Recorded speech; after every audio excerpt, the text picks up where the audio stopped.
Listen, 50 Cent just dropped some absolutely wild footage showing how Diddy looks in prison right now.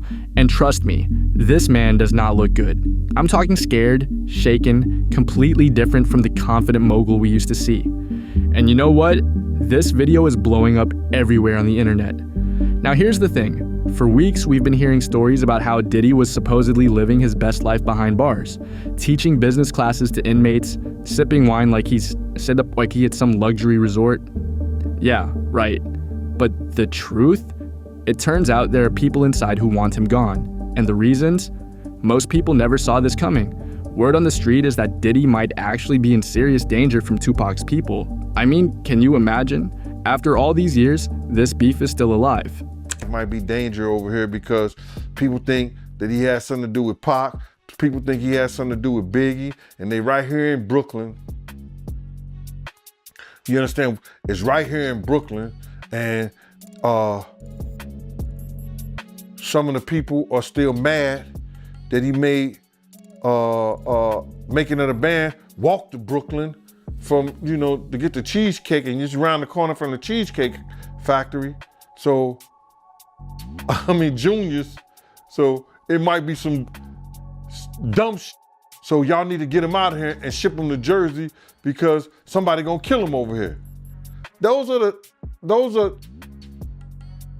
good arguments, if you want to call it, but it's bullshit. He gonna get the same treatment no matter how much money he got. So yeah, you heard that right. People inside are still angry about Tupac, still angry about Biggie. And honestly, some are even mad about that whole making the band cheesecake situation. I know it sounds ridiculous, but when you're locked up with people who have nothing to lose, everything becomes personal. Now let me take you back for a second, because if you don't understand the history here, none of this makes sense. For years, the deaths of Tupac Shakur and Biggie Smalls have been this massive open wound in hip-hop. Two legends gone way too soon, and for just as long, Diddy has denied having anything to do with either death.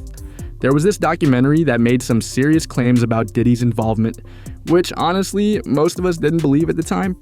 This documentary that claimed, which we know wasn't true. Yeah, check this out. We don't talk about things that are nonsense. We don't even entertain nonsense, my brother. So we're not even going to go there, with all due respect, but I appreciate you as a journalist asking. Thank you. Because listen, 7 years ago, I'd have been like, yo, did you hire somebody to Tupac? But no, you do it like a journalist. Yeah, no, we wouldn't even get into nonsense like that. You know what I'm saying? It's nonsense. Which we never believed, brother. But here's where it gets real.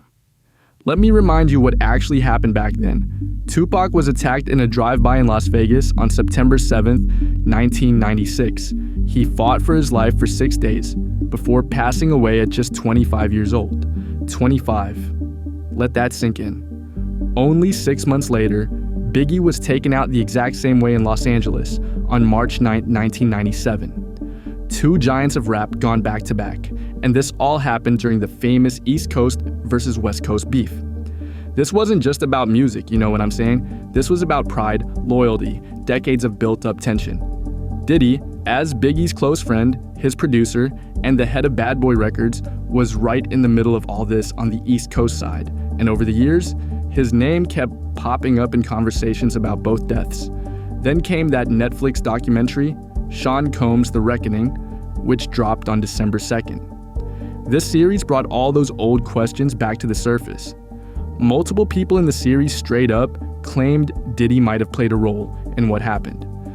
Bad Boy co-founder Kirk Burrows said in the documentary, "I think that Sean had a lot to do with the death of Tupac, and he ushered Biggie to his death." Now listen, the tension between Diddy and Tupac didn't just appear out of nowhere.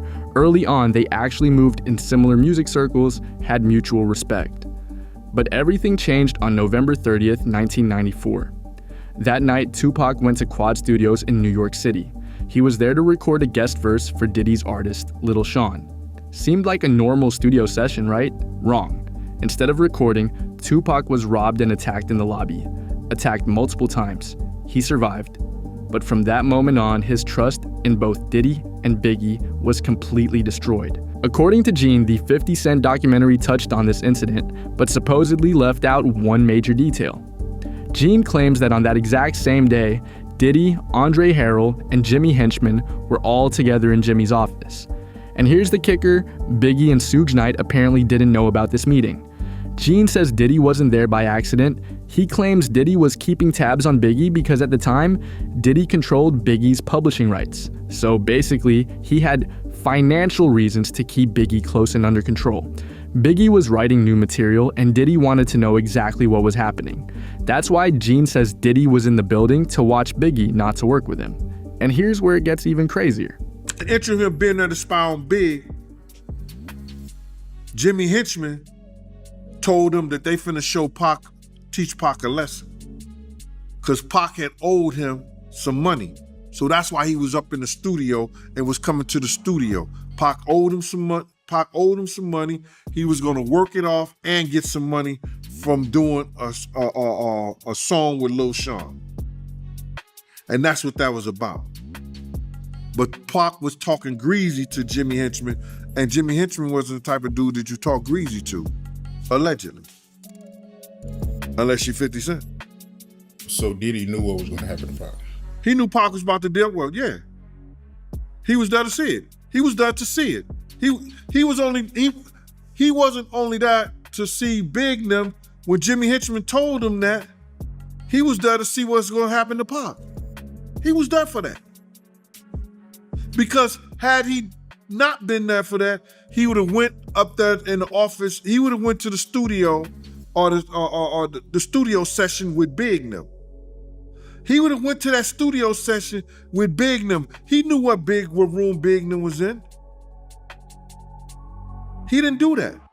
He was there to see what was going to happen to Pac after Jimmy told him. And that's factual. Gene says this lines up with what Kirk Burroughs has also claimed, that Diddy played a role behind the scenes. And if money was involved, Gene believes Kirk would know exactly where it came from. Kirk Burroughs, he also said that, he feels like, Diddy was behind Pac murder. Yeah. If Diddy played a part in that stuff, like he said, Kirk know where the money came from. I'm gonna say this. They tried to, if you talk about the Vegas trip and the whole 9 yards, Kirk said that he paid for people to drive out to Vegas. You know what I'm saying? He said he paid for people to drive out of Vegas. I was heavily with Bad Boy at that time. I don't remember that part of it. You understand? I don't remember that part of it. But if Kirk knew and he was paying for people to drive out to Vegas in the whole 9 yards, it's hard to hide $1 million, brother.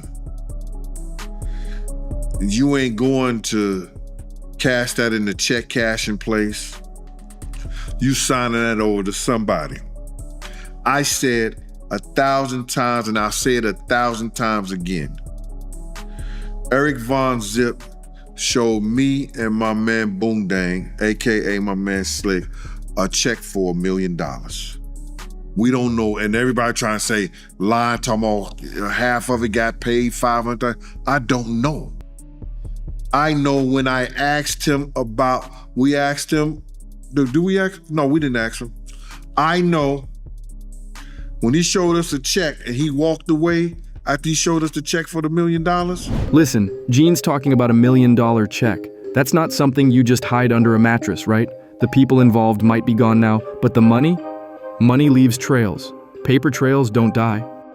If the truth is ever going to come out, Gene believes it's sitting right there in records, checks, and transactions that can still be followed.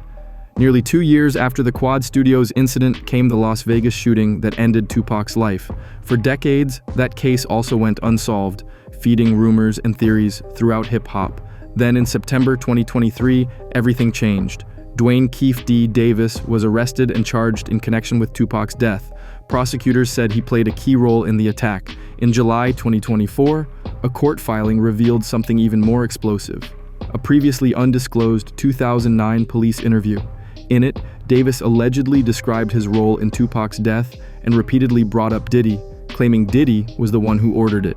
According to Davis, Diddy was furious over Tupac's constant insults. That, like, in retrospect, that was probably the best thing that could have ever happened to Puffy. By Zip stealing the money, now Puffy isn't connected to that shit. Or else it would have been like a higher or something, you know what I'm saying? The FBI said they were just Zip. So the FBI told you the They said he same was a thing. dirty motherfucker. So the FBI told you that Zip kept that money as well. They said Zip's a dirty motherfucker. Everybody crossed you. You the last one to know every fucking thing. Even lawyers, your friends, everybody can cross you. Now here's the thing. Diddy has denied all of it. In July 2024, the Las Vegas Metropolitan Police Department said Sean Combs has never been considered a suspect in the Tupac Shakur homicide investigation. Diddy has never been charged. Davis has pleaded not guilty and remains in custody with his trial delayed. After Tupac's death, the danger didn't fade. According to people close to the situation, Diddy and his East Coast team were warned not to go to the West Coast. Still, Diddy pushed forward to promote Biggie's upcoming album. In the interview that Puffy did with Fat Joe where he was talking about Biggie in his last moments in LA, and he told Fat Joe that he didn't want to go to LA, he actually wanted to go to London. But Biggie, he was the one that wanted to go to LA, and he was the one that was pushing to go to LA. That's not true. My name is Kirk Burroughs. I ran Bad Boy Entertainment. I helped co-found it. I created the company with him. I raised from general manager to president. And at that time, I put all of those business plans together. And Biggie didn't want to go to LA, ended up going. What got him out there was a week ahead of time to ease him into the whole award show. He may not have wanted to go to London, but was talked into it. First time ever, a rapper of your stature getting this treatment, that would be something he would be interested in doing, but he was easily talked out of it by Sean so that they can make an appearance at an event in LA that Saturday night, a part of the posturing of not only did we come to the award show, not only am I recording my album out here, and Big is gonna help me with some of the writing and maybe do something out here where me and him did this song in LA. I'm out on the town. And it was just too much. So Kirk Burroughs is saying Biggie didn't want to go to LA, but Diddy convinced him, Diddy talked him into it. And this is something that Gene Deal has also backed up. He revealed that Clark Kent, who was close to Biggie and worked in the industry, admitted he questioned why Biggie was even going out that night. They wasn't going out to no party, no clubs, and no hip-hop scene. They wasn't doing none of that, brother. But that one particular night they go out, and it was because of Puff and D-Rock. Clark Kent said that shit himself. I've been saying it for years, but everybody was saying, I'm capping. Nah. What do you call Clark Kent? Is he capping? He's a vice president of a record company. You understand what I'm saying? He was DJing for Big. Is he capping? All these people should smack themselves, brother. Because what happened is, when people hear the truth, they can't believe it. Why? They can't understand it. But it happened. We couldn't have done nothing because it was no we. It was no we out there. Big had a security, Paul Alford, Reggie Bullock. Puff had me and Kenny.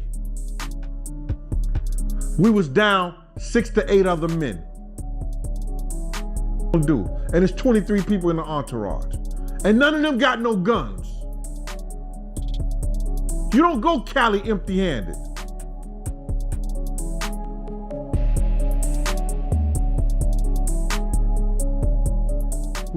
Biggie was supposed to be traveling, not partying. When Clark asked why they were going to the Peterson Museum, Biggie told him it was set up by Puffy and someone else. Gene says he didn't even know this until Clark said it publicly years later. And what still hurts Gene the most? He says he asked for more security before they went out. He pushed the issue and was told no. According to him, Puffy said there wasn't enough money. People still want to know shit about him. They should have had better security. I asked them before we gonna go out, let's hire some more security. They refused to hire more security. They refused to hire more security. Kirk Burrows said the same thing. They ain't have it in the budget. Not without Big, they don't have no budget. So they refused to hire more security. No budget, Gene says. And Kirk Burrows said the same exact thing. Later in the documentary series, former LAPD detective Greg Kading said he believed Diddy made the investigation harder, not easier. Perceptions have changed slightly, gradually over time. Today, I look at Diddy through a different lens than I might have 10, 15 years ago. There were obviously some early red flags, but it's a complicated thing because we have to be very careful about falsely accusing people or even, making accusations based on nothing more than speculation. And we just haven't seen all the evidence. So I prefer to kind of withhold judgment on some things. I can tell you regarding Diddy back when Tupac Shakur and Biggie Smalls were murdered. He wasn't exactly cooperative. He didn't do what you would assume a friend or, a manager, so to speak, would do. So from a law enforcement perspective, he was very unhelpful in an area where he ought to have been contributing towards getting some type of justice in those two murder cases. But as we found out in time, he was complicit in one of them, and which would make sense why maybe he didn't cooperate in the other, because the two were, they were just, we always understood that they were somehow interconnected. And so if you're going to cooperate or provide information on one and you're culpable in the other, one thing could lead back to the next. And that's where I think he understood his own vulnerability. You hear that? Diddy wasn't cooperative. He didn't help. And the detective says if you're guilty in one case, why would you cooperate in the other? Makes sense, right? Witnesses said the person responsible was a black man wearing a blue tuxedo with a bow tie. No one has ever been arrested or charged in the case. Decades later, both deaths remain officially unsolved, and Diddy remains free of charges. That may change soon, though, particularly because an increasing number of connections are now surfacing when it comes to Diddy's alleged involvement in Pac's death. According to Kirk Burrows, the tension was already there before Tupac ever walked into Quad Studios. Trust was thin, egos were high, and the industry was full of quiet rivalries. He was friendly with Big. He saw Little Sean, people like that. They wanted him to come and do a record. That was what was set up at Quad. Biggie, knowing Little Sean, they were all there, C's, all of them. It was just gonna be a fun night at the studio. Pac showed up. He saw them looking down from the window. His new friends were there. An incident happened in the elevator. It might have been a scary thing, like just to send a message. Tupac standing his own ground, just didn't leave it at that. He ended up getting hit, getting shot. The elevator went up. Our people were shocked to see him in that state. He was shocked to see our people looking at him shot. He thought that they knew something about it. He thought if he was in New York and he was with all the rappers from the East, they must have known what was going to happen. It had to be in the wind, and situations aren't laid out like that. And it was the furthest thing from the truth, but he held that to his heart. And then he went away. A few other things happened, got better, got repaired, went away, went to jail on the rape charge. Once that came down on him, it looked as if the East Coast must have been the worst thing and the worst place for him to have come to.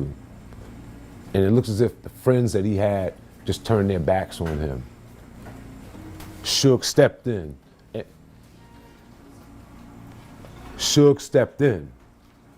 And when Suge stepped in, he signed him. He signed him to a napkin at Clinton. And that letter that he sent through Wendy Day, she was definitely a person that was connected and a mediator between most everyone in the hip hop game and had been for a minute, legendary person. She delivered the letter to my office. It started with West Side Up. So it gave an indication of rumblings that we heard in the street with him being shined by Suge was definitely true. He's gonna go west when he come back. And he has... When Tupac was attacked inside the building, Burroughs says the fallout hit fast and hard. From that point on, nothing between the camps was the same. Tupac thought his East Coast friends knew what was going to happen. He thought they set him up. And even though that wasn't true, he held on to that belief. Burroughs says Tupac warned him that things were no longer just about music. The letter carried a cold message. Tupac believed it was now war with Puffy and Biggie. There was no confusion in his words, no room for misunderstanding. A woman by the name of Wendy Day, very important woman in the hip-hop world. I think she helped Baby and those guys with Cash Money label, setting that up.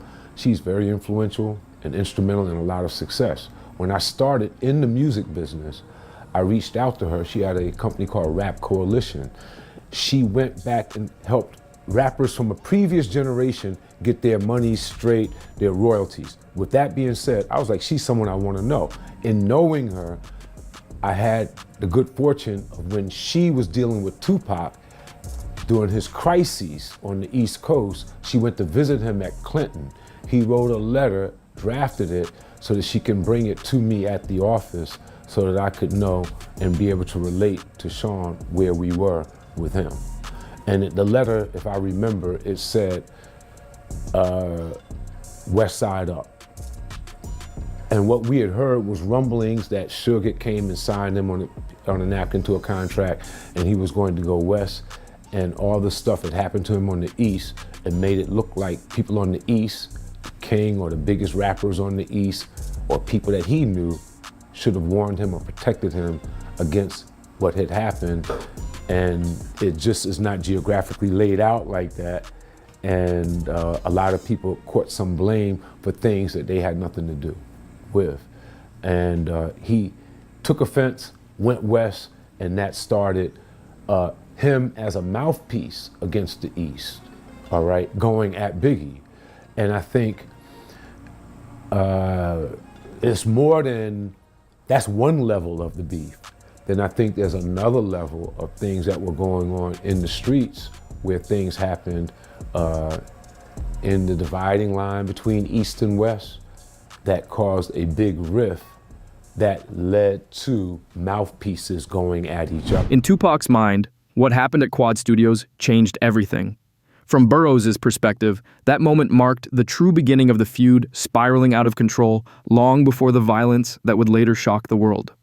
On the other hand, Chopper believes Diddy was almost certainly behind Tupac's death, especially considering how much he hated the man. You made about how when you would bring up Pac's name around Diddy, he'll get mad. Yes. Yes. He hated every bit of it. I remember one time, you know, he was like, who did you grow up listening to? I'm like, Tupac. I ain't mentioned Biggie. That nigga ain't even talk to me for like 4 days after that. Everything with Pac, like, you couldn't say Pac was anything better than Biggie. You can't put them in the same realm or nothing. It was all about Biggie. Nigga, I ain't know no fucking, it was all a dream whole song. I knew a couple words, the first verse maybe, but he made us recite the whole fucking thing. I guess, I don't know. He made us recite that whole fucking thing. And I don't think that Biggie would have gave a if a nigga would have killed about reciting his whole shit. You dig? Like, cause I grew up listening to Biggie too, you know? And I just felt Pac. That's why Chopper says Diddy's hatred for Tupac felt so intense. Not competitive, not petty, personal. He says Diddy hated Tupac, no matter how that sounds. And only later did he realize how deep that hate really was. These situation, I think the real reason why they ain't gonna let Puffy out is because they trying to connect that Kiefer D situation with Puffy. That's what I really think it is. Cause if it came down to some foolishness and all that, there are buku chumped up charges they couldn't prove. I don't think they got no evidence. I think they trying to keep him in there to lock in that Kiefer D. You heard me? That Kiefer D situation with Puff. I think that's the only reason why he's still in jail right now. They know Puff is not a dangerous person on the outside. They know if they let him out right now, he's gonna be on house arrest. He's gonna be a good boy. He around and do all church little videos and whatever. They know that already. That's not what they aiming for. They don't care about none of that. What they care about is they trying to connect Kiefer D with Biggie. I mean, with Tupac and Diddy. I'm telling you, that's what I feel. I never thought I would have said that, but I'm an intelligent man, bruh. And ain't no other way they gonna keep you in there of, oh, yeah, oh, Diddy did this to me. Oh, Diddy did that to me. I'm suing him. Oh, we got enough evidence to. No, you don't. That's accusations. That's not factual, brother. You dig? So I feel like the factual thing that they really trying to aim for is the kid for D. That's the only thing that they can really lock him in with. All the rest of that shit gonna get trumped down when it come down to it. Diddy gonna plea, and that shit gonna be over with. What they going? That rabbit in the hole is gonna be that kid for D situation. I'm telling, mark my words. Watch. That's why they ain't gonna let him out. They would have let Kid for D out on that bail. Vegas got a little thing. They'll let you out on bail, but they got little restrictions of how you can get out. You dig? So they gonna make sure your ass can't get out of jail. Trust me. So that's the only way I see that. Because the feds play a different game. Chopper thinks the feds are keeping Diddy locked up because they're trying to connect him to Keef D. That's the real play here. All the other charges? Those are just noise. The Keef D connection is what they're really after. Mark his words. Now here's the thing. 50 Cent is allegedly leaking all this footage to TMZ and other news outlets. And if Gene Deal is to be believed, Diddy is definitely going to retaliate. So where does all this leave us? Diddy is locked up at Fort Dix. Multiple people are accusing him of being involved in Tupac's death. Keef D is in custody. The feds might be building a connection. And 50 Cent, he's out here making sure everyone knows the full story. Do you think we'll ever see Diddy convicted for Pac's death? Let us know in the comments.